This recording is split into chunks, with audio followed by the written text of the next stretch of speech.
Hi, I'm Chris Cobb. I am an associate professor of English and Environmental Studies at St. Mary's. Currently I'm serving as the Division Director for the Art and Humanities Division and the Education Director for the Sustainable Farm. I've been involved with the farm project from its beginnings about 6 or 7 years ago, when we first, a group of faculty and staff came together and said that we thought having a farm at St. Mary's would be a good idea. And now here we are 6 or 7 years later, and we have an operating farm in its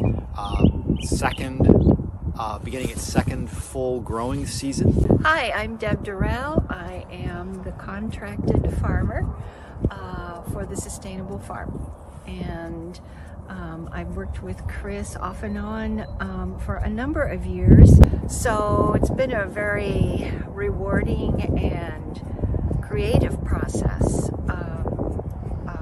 to start this project. Right. So we had all of this riches of the compost from the dining hall, the leaves, the pine needles, and the grounds department making all of this great material, which most gardeners would almost kill to get their hands on this. And so I felt like it was an obvious decision to do beds on top of the cover crop. And I felt like it was a good fit for this land, because we have all the resources here that would be required to do this. I think we've got about 27 beds here, and then we're expanding about, I think it's going to be about maybe 20 more, hopefully by the end of the growing season. Right now we have snow peas, which are the first crop. They like the cold weather and even the snow. We've got potatoes, we've got radish, we obviously have onions and garlic that we planted last year. Those have come up. And every time I start a new structure, a groundhog moves in right next door. They really like having us as neighbors, I think. We've got snakes in here, garter snakes.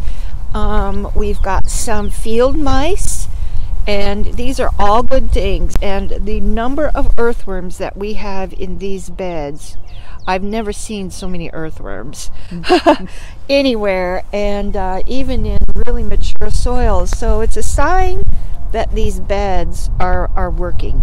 The farm is partnering with the composting program. We use the compost that comes out from the dining hall, but we don't operate that program. Our two farm crew leaders for the farm who coordinate the volunteers here. There are other volunteer leaders who are called food waste fighters, and they run the food recovery program and the composting program. The composting program brings food waste here to the farm, where it breaks down to get used as fertilizer for the farm beds.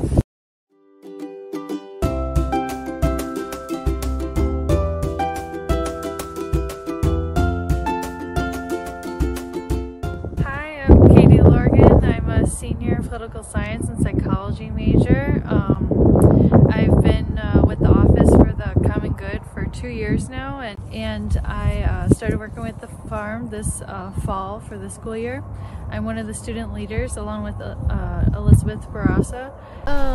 We've been doing this for a couple weeks now this spring. We planted some peas back there with the beds with the stakes. And then we just planted some potatoes in the very back there with our volunteer groups that come on, the one that comes on Fridays.